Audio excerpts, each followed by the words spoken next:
Hello, listeners. This is Kat, and welcome back to Put Your Hands Up Podfics. This will be the continuation of the Roundabout Way of Fate. This will be part 26, the second half to chapter 17. What about something that refers to your quirk? Kirishima suggests as they walk to the train station later. What was it called again? Healing energy. Izuku nods. So, how about that? Kachan wrinkles his nose. The healing hero, healing energy? Sounds fucking weird. Izuku hums in agreement, patting Kirishima reassuringly when the redhead's shoulders droop. Don't worry, it was a good idea. I mean, relating it to my quirk and all. I can't believe she didn't like my name, Kachan says. Izuku gives him a deadpanned look.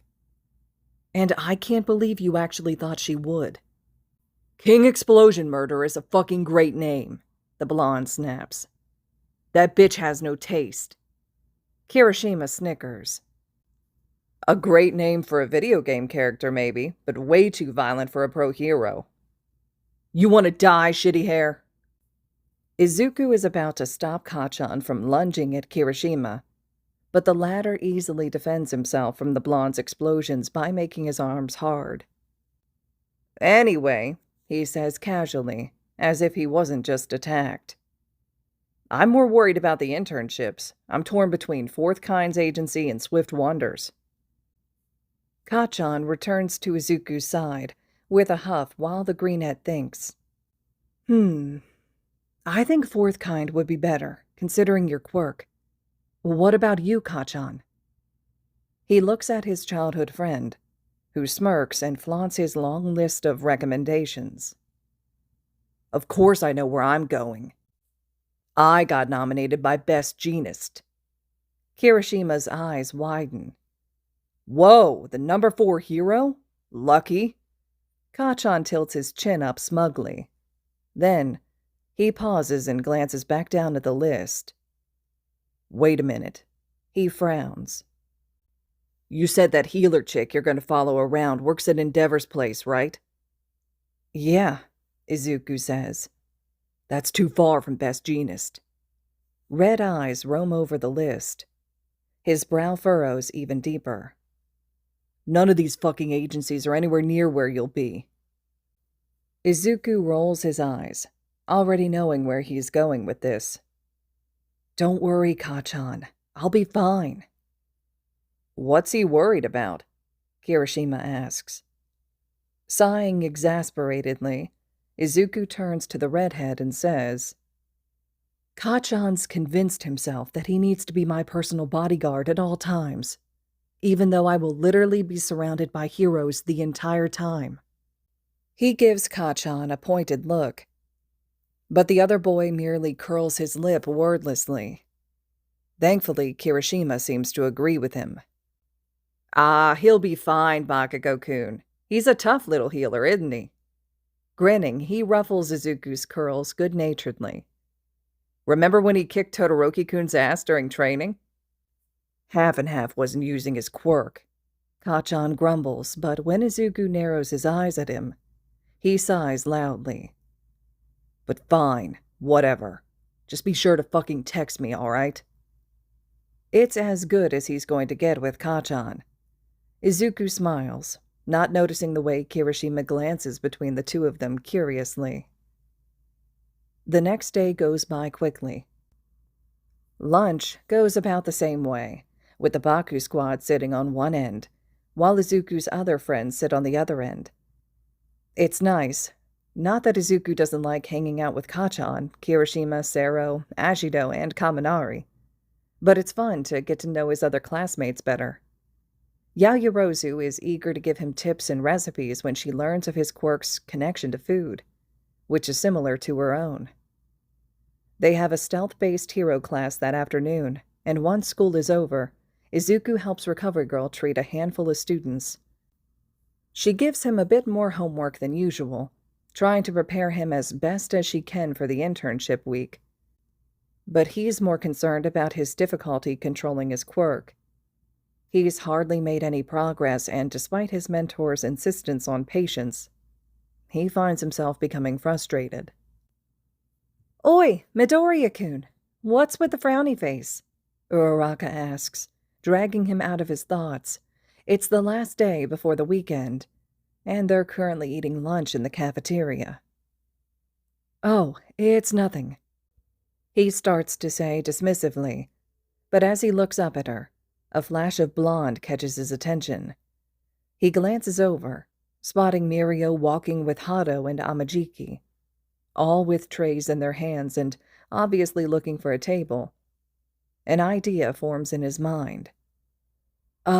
Excuse me," he says, grabbing his tray and standing up. His friends blink in surprise. "Where are you going?" Yaoyorozu asks.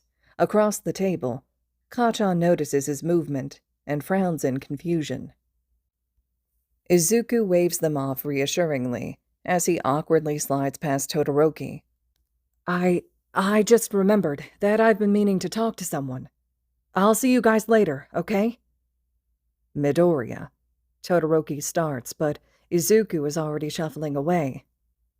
"Don't wait up for me," he calls over his shoulder, making his way across the cafeteria with his tray in his hands.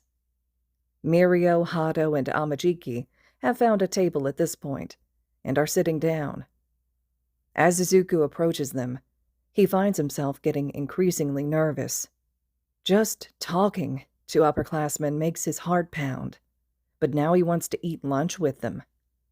What is he thinking? But no, he can't back down now. This is a good idea. It could really help him. He can't let his anxiety get in the way. Besides, what's the worst that could happen? It's not like they'll be outright mean to him. Forcibly swallowing down his anxiety, Izuku determinedly walks over to the upperclassmen and stops in front of their table. Hi guys." "Kohai!" Mirio shouts as soon as he looks up at him. The blonde gives him a blinding grin, and Izuku feels his cheeks heat up slightly. Shit, wait, never mind. This was a terrible idea. Abort. "Mido-chan!" Hado's grin is just as dazzling as Mirio's. "Where have you been, cutie? Come sit with us." Her comment makes his cheeks burn even more. Well, at least she saved him from having to ask. "If you don't mind." "Nonsense," Mirio says, scooting over to make space for him. Amajiki grunts when his friend presses against him and squirms away. Izuku nervously sits down, and Mirio immediately plops a muscular arm around his shoulders. "How are you doing, Midoriya-kun?" "Oh, I'm fine," Izuku says, not quite sure how to ask what he wants to ask. Hado puts her chin in her hands as she leans against the table. "What are the first years up to now?" Both she and Mirio gaze at him, as if he's the most curious thing they've ever laid their eyes on. Izuku tries to force his flush away, and replies in a meek voice. Mostly just getting ready for our internships." Mirio makes a noise. "So are we. It'll be your first time, right? What am I saying? Of course it is." Hado sighs with a wistful look in her eyes. "I remember my first internship. How wonderful it must be to be young and carefree." Izuku stifles a snort, but Mirio doesn't bother. Letting out a loud bark of laughter, Hado smirks before perking up. "Oh, you guys must have chosen your hero names then." "Oh, right. What's yours, Midoriya-kun?" Mirio asks. Izuku gulps. Actually, I've been having some trouble picking mine." Curiosity tickles his mind, and he asks, "What are your hero names?" Mirio puffs up his chest proudly and announces, "I will be the hero Lemillion." He grins at Izuku and explains, Because I want to save at least 1 million people. He sounds so positive and confident that Izuku wholeheartedly believes that he will achieve that goal. Izuku smiles and glances at Hado, who wraps a curl around each of her pointer fingers and says, "Mine's Nijiri-chan." Izuku blinks. "Your own name?" He recalls Todoroki and Ida choosing their given names too, but he thought someone as bubbly as Hado would choose something more creative. Still, the girl seems proud of her choice, and a gentle squeeze of his shoulders has his attention turning back to Mirio. "Your name can be whatever you want it to be, really. Just make sure you choose something you won't regret later." He laughs and glances at Amajiki, who is watching them with his head ducked. "You could also have it relate to your quirk. Tamaki-kun's hero name is Sun Eater." At the sight of Izuku's confused expression, Mirio explains. "His quirk is called Manifest. He can manifest the physical characteristics of anything he eats. You see that takoyaki he's eating right now? Well, during class, he'll be transforming his fingers into octopus tentacles." Amajiki turns his face away as the tips of his ears flush. Izuku doesn't understand why he seems so embarrassed. That's such a useful quirk. "That's really cool, Amajiki-kun." The raven-haired boy somehow shrinks even further into himself. "Thanks," he mumbles, barely audible. "Actually, now that I think about it," Izuku says, looking at the other two upperclassmen, "I don't really know much about your quirks either." He sees his chance. It's a good transition to the topic that he came here to discuss. He smiles and listens politely as Mirio explains his permeation quirk, which is super cool. But he's a lot more interested in Hado when she talks about her wave motion quirk. Much like him, she has the ability to convert her own stamina into energy and release it. But hers gets discharged in the form of powerful spiral shock waves. "That's really cool," he says, and the girl preens. After a moment, he hesitantly adds, "Actually, one of the reasons I wanted to eat lunch with you guys today is to talk about your quirk." "Oh?" Hado tilts her head curiously. "Yeah." His shoulders scrunch slightly. Well, I don't really have that much control over my quirk. I usually just let it do its thing when I was younger because all I was healing was small injuries like scrapes and bruises, but one time I tried to heal something really big and I kinda totally exhausted myself and ended up in a coma for a couple of days. He scratches the back of his head sheepishly, while the upperclassman's eyes widen in alarm. "Anyway, I just thought, maybe, since our quirks are kind of similar, I thought that maybe you could—" "Teach you how to control it?" Hado interrupts, practically throwing herself across the table to reach out and grab his cheeks. "Of course I will, but—" She grins almost maniacally. "Only if you call me senpai." Mirio squawks while Izuku blinks, his face squished between Hado's palms. "Oh, okay," he squeaks. Her grin widens, and she releases him. As he gingerly rubs his cheeks, she asks, "So, what have you been having trouble with the most?" Well, Recovery Girl gave me a list of things to work on, but right now I'm trying to focus on controlling the output," he says. "My quirk activates automatically once I make skin contact, and it won't stop until the wound is healed. So, even if I realize that I'm draining my energy, my body physically won't let me stop until it's over. Which is why it can be dangerous for me." Hado nods, looking surprisingly serious. "And your energy, what does it feel like?" Izuku ponders about it. "Kind of like tingly and warm, like energy." He stammers lamely. And when it's leaving me, it's like a flow that I can't touch or grab onto no matter what. Aha! Hado perks up. See, that's your problem right there. You can't control your energy by touching it. Instead of focusing on the energy itself, focus on where it leaves your body. Huh? Izuku frowns, then glances down. Like my hands. Sure, she chirps. You've got to put all your concentration there to control the flow. Izuku is a bit hesitant. I don't know. I can't really move my hands at all once my quirk's activated. No, it's not about moving your hands. Hado taps her fingers to her lips, humming in thought, then says, I like to think of it like a hose. You can stop the flow, or at least slow it down, by stepping on the hose. Just concentrate on the spot where your energy leaves and... She makes a closing gesture with her hands. Narrow it down until it cuts off. Izuku considers it. It's kind of hard to visualize what she's saying, but maybe that's because he's always been so focused on trying to grab his energy instead of looking at the output. He isn't sure about this whole hose analogy, but it's a better idea than anything he's ever come up with. It'll at least be worth a shot. Sorry if it sounds a bit confusing, Hado says when he's quiet for too long. I've never really had to think about it so hard before. It makes more sense in my head.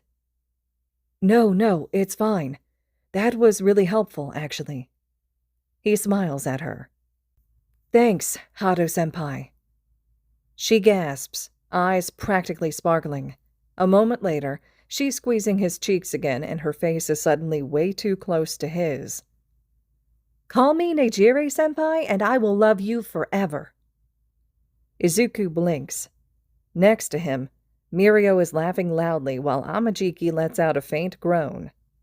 He looks like he pities Izuku.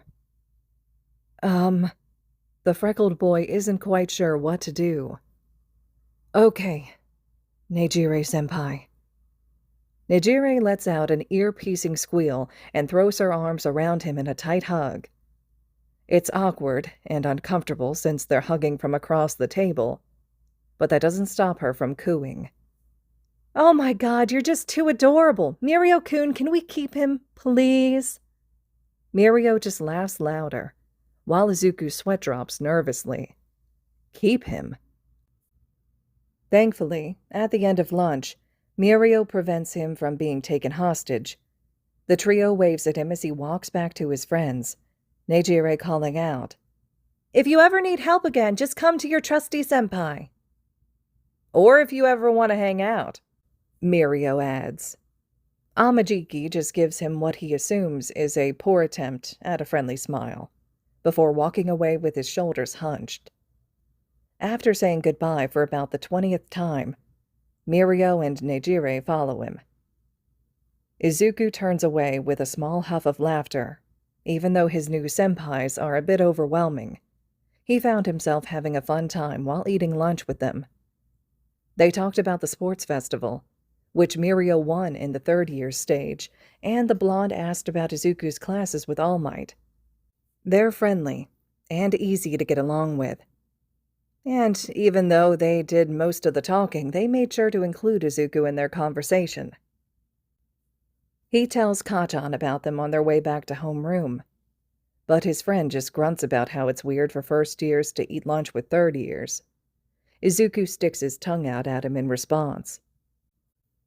During their hero lesson, All Might asks if they've all chosen what agency they'll be going to for their internships.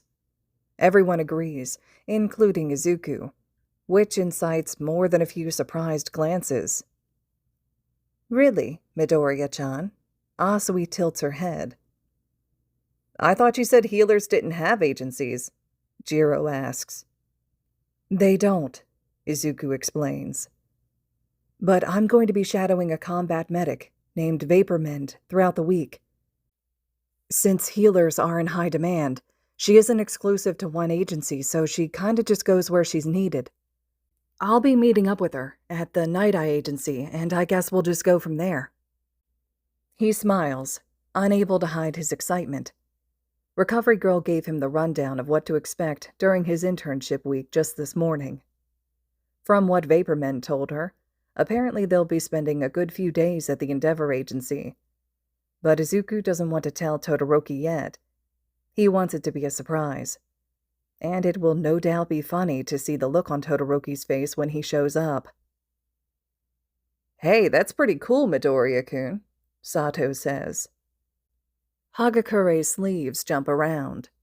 "You get to go to multiple agencies? Lucky?"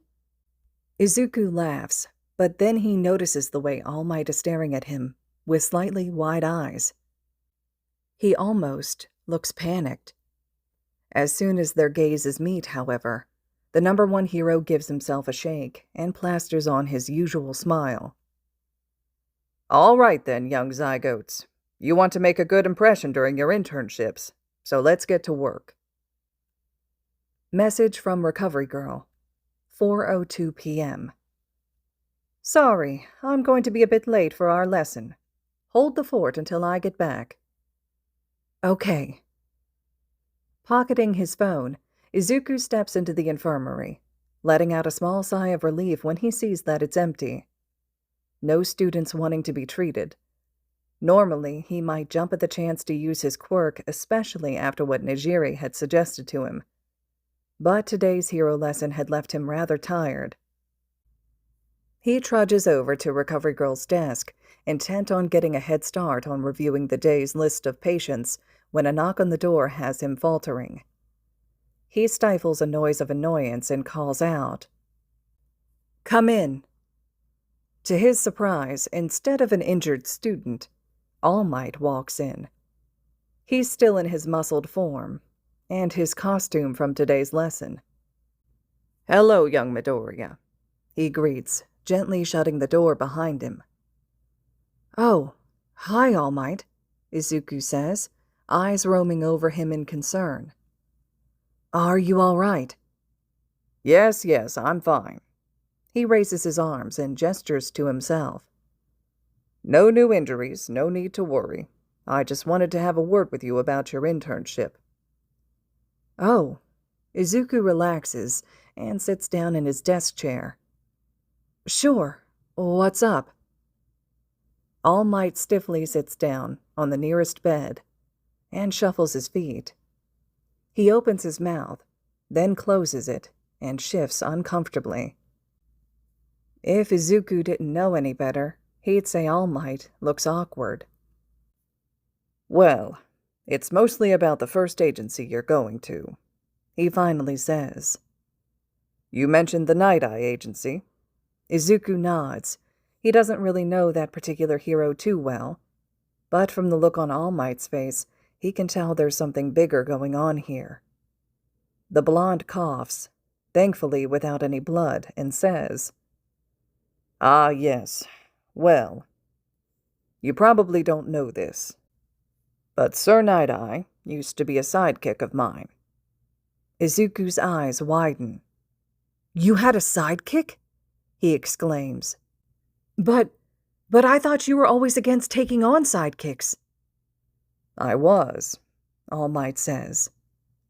"But Night Eye was very persistent."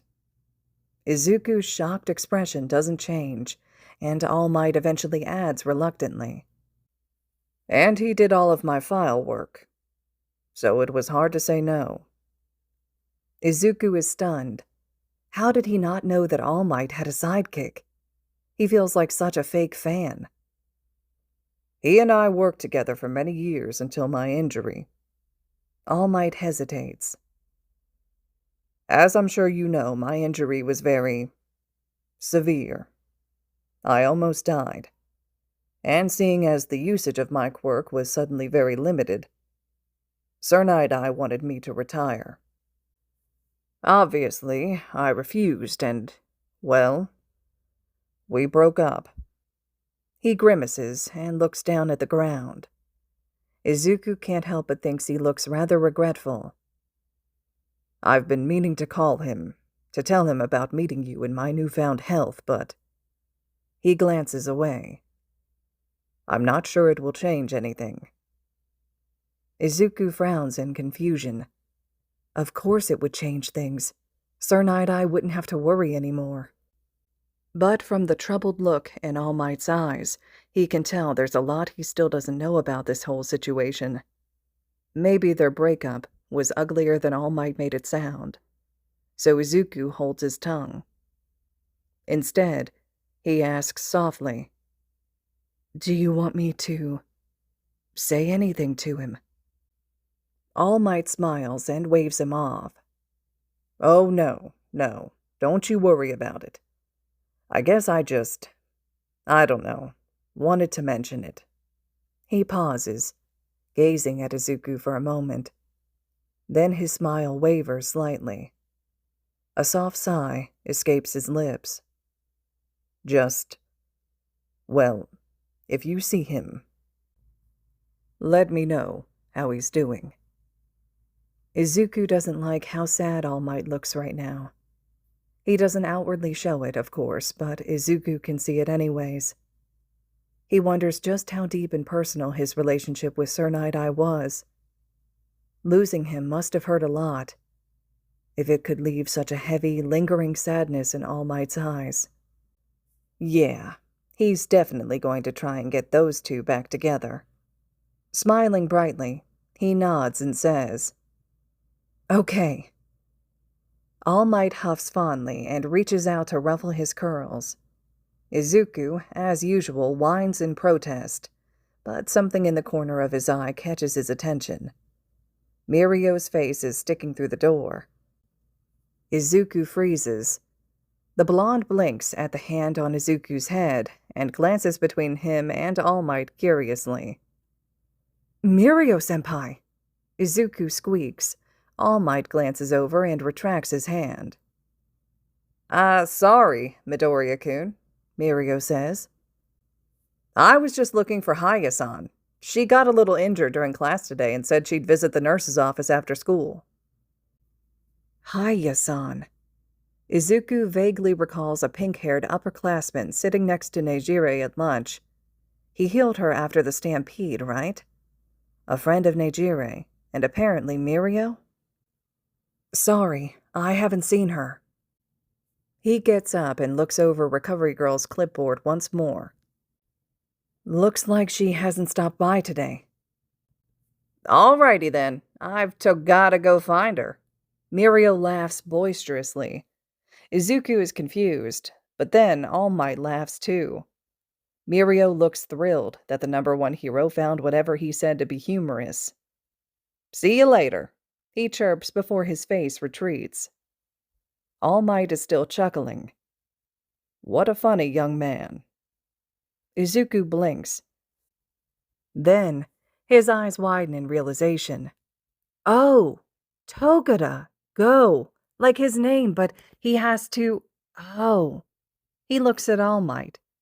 That was a joke. Not a very funny one, in his opinion. But he's not surprised that All Might would laugh at something as stupid as that. "Took you a little while there," the older man teases. Izuku huffs, then pauses. "Wait, you know his name? I thought you didn't teach third years."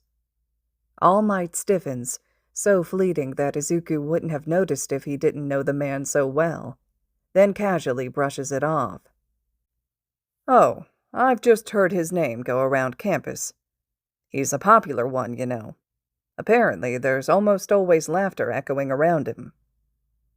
It's believable, but Izuku is still a bit suspicious about the way he tensed up there. Actually, throughout their whole conversation, he got the faint feeling that All Might wasn't quite telling him everything. But Izuku knows that he wouldn't keep anything too important from him, so he supposes it's none of his business to know. Still, he can't help but wonder why All Might would know Mirio's name and recognize him. The two do look rather similar, too.